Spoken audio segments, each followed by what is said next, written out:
भारत नहीं, ये प्रति भारत है। ये प्रति भारत नहीं, ये महाभारत है, ध्यान रखिए। इसके जैसा महाभारत, आज कन्हैया आए तो महाभारत तो होगी, ध्यान रखना। मान्यवर, आपसे निवेदन है, बड़ी विनम्रता के साथ आपसे कह रहा हूं, अपने देश के प्रति गर्व करना सीखिए। जो लोग अपनी भाषा, अपने वतन, अपने रहन सहन और अपनी सभ्यता पे गर्व नहीं करते, उस देश को गुलाम होने में फिर ज्यादा देर नहीं लगा करती है, ध्यान रखिए। आज हम आजादी की सांस ले रहे हैं तो हमें कभी हमारे पूर्वजों को इस देश पे बड़ा गर्व था। अभी एक हामिद अंसारी जी बोल गए कि हमारे देश में मुसलमान सुरक्षित नहीं है। क्या समझा है? 10 साल बड़े सुरक्षित रहे भाई, खूब मलाई खाई, तब नहीं कहा कि उपराष्ट्रपति असुरक्षित है, तब बड़े सुरक्षित रहे आप। जाते जाते ये सब जहर उगल गए। जो बात असुरक्षा की पहले उठी थी उसे शांत कर दिया गया था, फिर वही मुद्दा जिंदा कर गए। नेताओं की समझ में नहीं आता इनकी जात क्या होती है, विचार करिए, सोचना है। मैं कहता हूं हमारा देश मुसलमानों से कभी नफरत नहीं करता है। यदि मुसलमानों से नफरत करता तो ध्यान रखिए, तिरंगा नहीं होता, लाल किले पर भगवा फहरा रहा होता, ध्यान रखिए। यदि नफरत करता ये देश मुसलमानों से तो ये तिरंगा नहीं होता। एक बात ध्यान रखिए, ये तिरंगे को देखिए, ऊपर भगवा फहर रहा है और बीच में ईसाइयों का सफेद रंग है और नीचे मुसलमानों का हरा रंग है। तो एक आदमी ने पूछा कि जैनियों तुम्हारा क्या है? हिंदुओं का भगवा है, ईसाइयों का सफेद है और मुसलमानों का हरा रंग है, तुम्हारा क्या है? मैंने कहा इसमें जो चक्र है ना उसमें 24 आरे हैं, वो जैनों के 24 तीर्थंकर हुआ करते हैं। ये हमारे देश का झंडा है, ध्यान रखिए, ये आन बान और शान है। पंजाबियों से कहा तुम्हारा क्या है? बोले डंडा क्या तुम्हारे बाप का है? डंडा पंजाबियों का है, ध्यान रखिए, तब तो झंडा बनेगा। धन्यवाद, सबका है उसमें, सबका। यदि ये देश मुसलमानों से नफरत करता तो हरा रंग कभी इस झंडे पर लहराता हुआ दिखाई नहीं देता। ये देश तो सबसे प्यार करता है। अरे हमारा देश तो वो देश है, मुसलमान तो बहुत बड़ी चीज है। हमारे यहाँ तो चींटी से भी प्यार किया जाता है, हमारे यहाँ तो पेड़ पौधों से प्यार किया जाता है, हमारे यहाँ तो हवाओं से प्यार किया जाता है। मुसलमान से इस देश को नफरत नहीं है। हाँ, ये देश नफरत करता है अफजल गुरु से, ये देश नफरत करता है कसाब से, ये देश प्यार करता है अब्दुल कलाम से। ध्यान रखिए, अब्दुल कलाम से प्यार करता है ये देश। विचार करिए, राष्ट्रपतियों में अब्दुल कलाम जैसा राष्ट्रपति आज तक इस देश को प्राप्त नहीं हुआ है। ध्यान रखिए, ना हमें रंग से नफरत है, ना जाति से नफरत है, ना मजहब से नफरत है। ये देश तो सम्मान करता है राष्ट्रभक्तों का, और राष्ट्रद्रोही यदि हिंदू भी हुआ तो देश उससे भी नफरत किया करता है। मान्यवर, ऐसा हमारा देश, कहां नफरत है? प्रेम से रहते हैं, प्रेम से जीते हैं।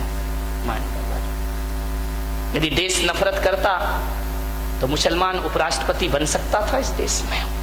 विचार करिए, सरदार राष्ट्र प्रधानमंत्री बन सकता था इस देश में। अरे मेरा देश तो वो देश है, कौन कहता है भारत भूखा मर रहा है?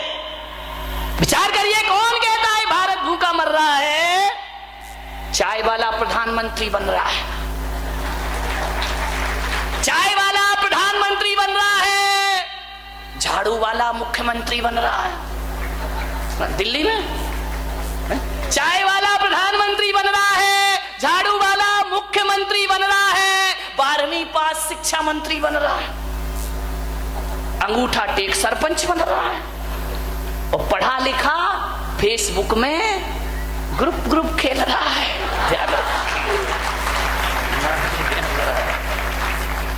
विचार करना है, कौन कह रहा देश भूखा मर रहा है? कितनी तरक्की कर रहा है हमारा देश, विचार करिए आप।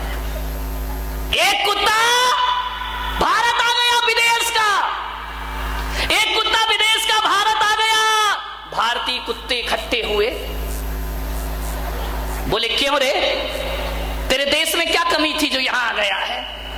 बोले नहीं, कमी तो कुछ नहीं थी, खाना भी बहुत अच्छा, खान पान अच्छा, रहना अच्छा, जीना अच्छा। तो बोले फिर भारत क्यों आया? बोले भारत में भौंकने की जितनी स्वतंत्रता है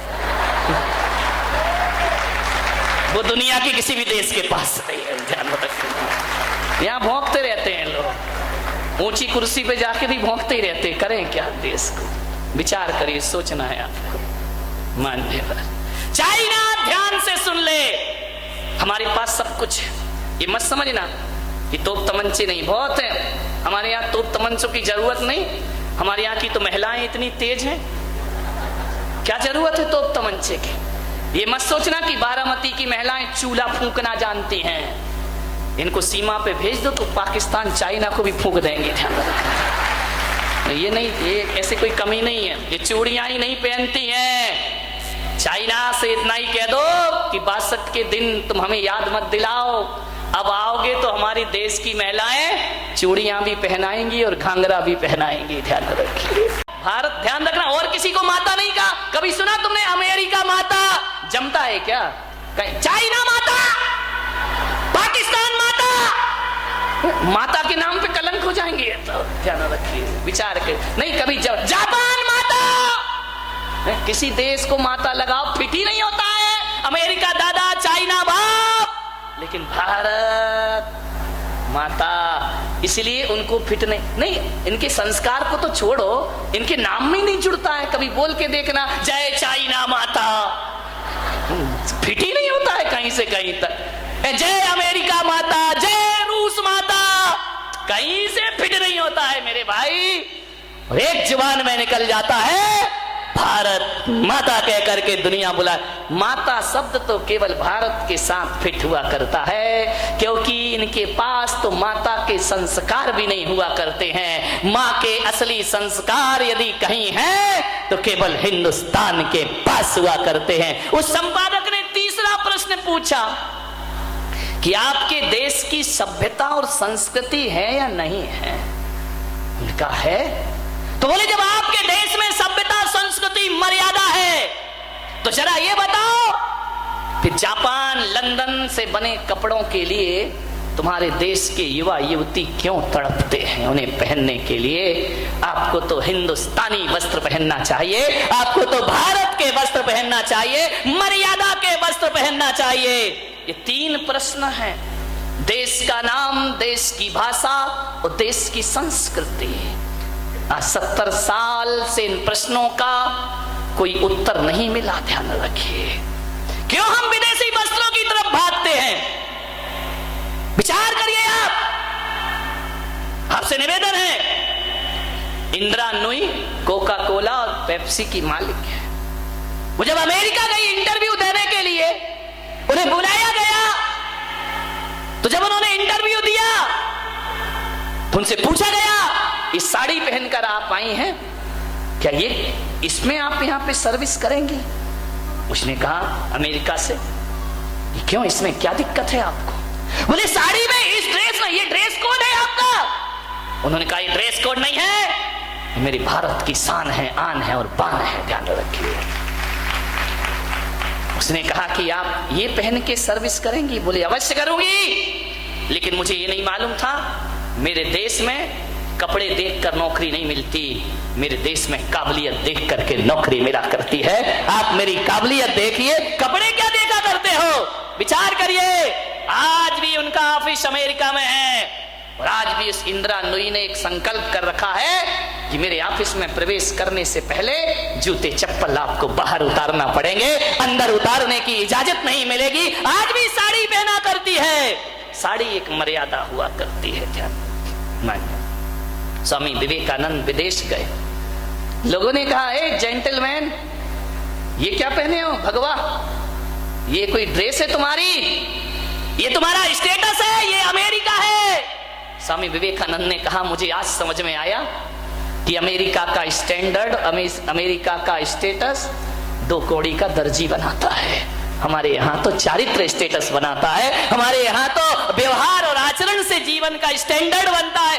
दो कौड़ी का दर्जी बनाएगा, ध्यान रखिए। एक बार क्या हुआ, स्वामी विवेकानंद अमेरिका पहुंचे, बहुत बड़े संत हुए हिंदू परंपरा में।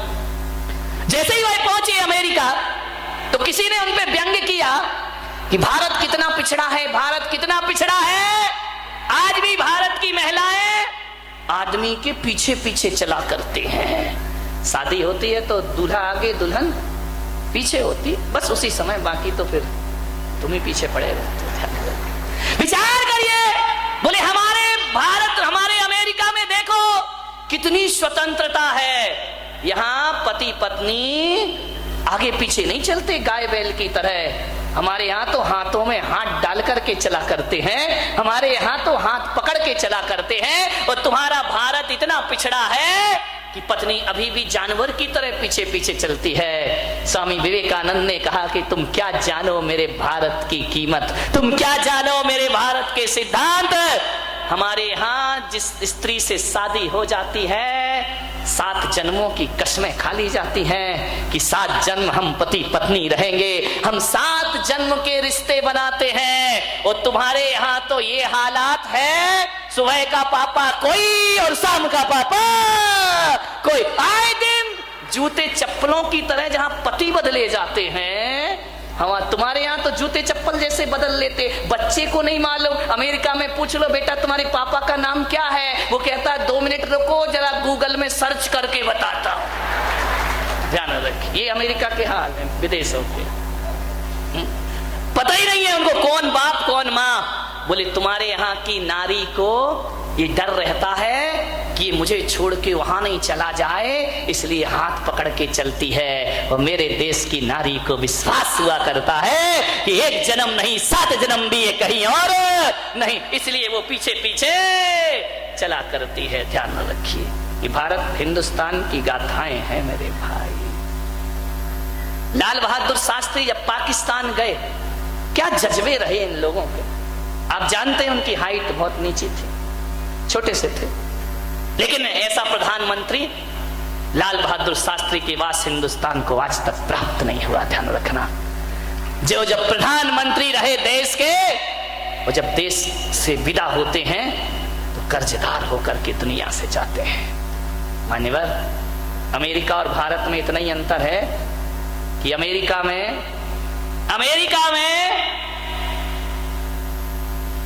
बुजुर्ग पेंशन लेते हैं, युवा राज करते हैं, और भारत में बुजुर्ग नेता बनते हैं, युवा टेंशन लेते हैं। ध्यान रखें, और कुछ नहीं हुआ करता है। लाल बहादुर शास्त्री जब पाकिस्तान गए तो एक पत्रकार ने पूछा, उस समय भुट्टो वहां के प्रेसिडेंट थे, प्रधानमंत्री थे। बेनजीर भुट्टो नहीं, इनके बाप जुल्फिकार भुट्टो हैं, वो वहां के प्रधानमंत्री थे।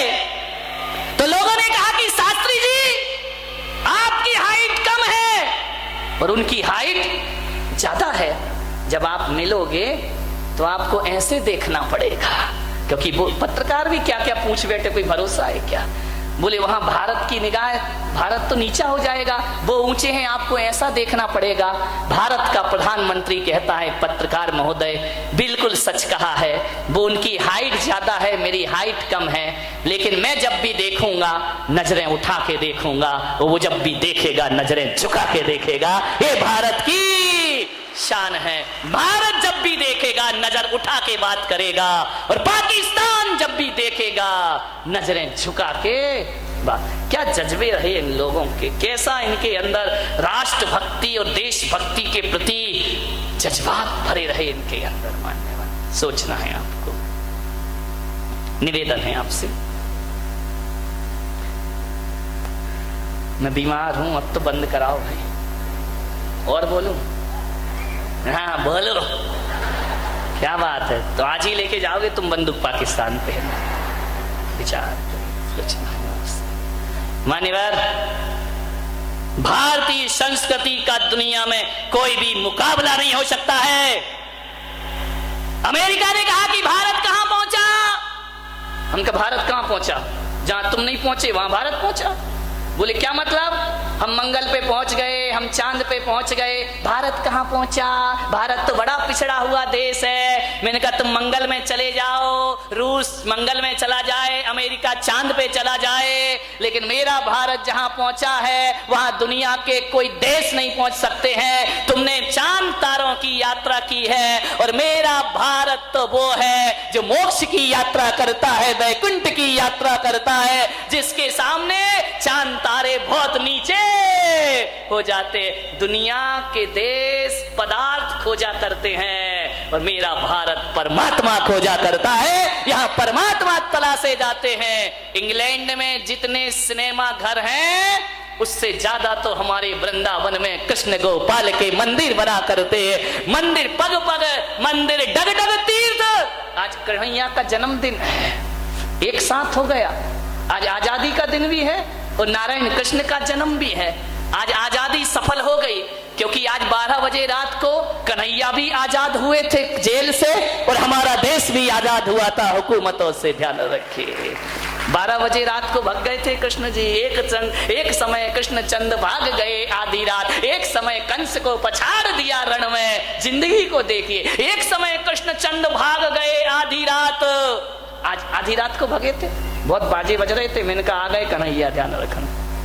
एक समय कृष्णचंद भाग गए आधी रात। एक समय कंस को पछाड़ दिया रण में। एक समय अर्जुन ने महाभारत जीत ली। एक समय कौल भील लूट लिए वन में। एक समय रावण को 10 शीश मिले बर में। एक समय 10 शीश कटे पड़े रण में। और आदमी बेचारे की बात यहाँ कौन करे? यहाँ सूरज की 3 गति होते एक दिन में। जहाँ सूरज की 3 गति होते एक, सुबह का सूरज कुछ होता है, दोपहर का सूरज कुछ होता है, शाम का सूरज कुछ हो जाता है। ध्यान रखिए।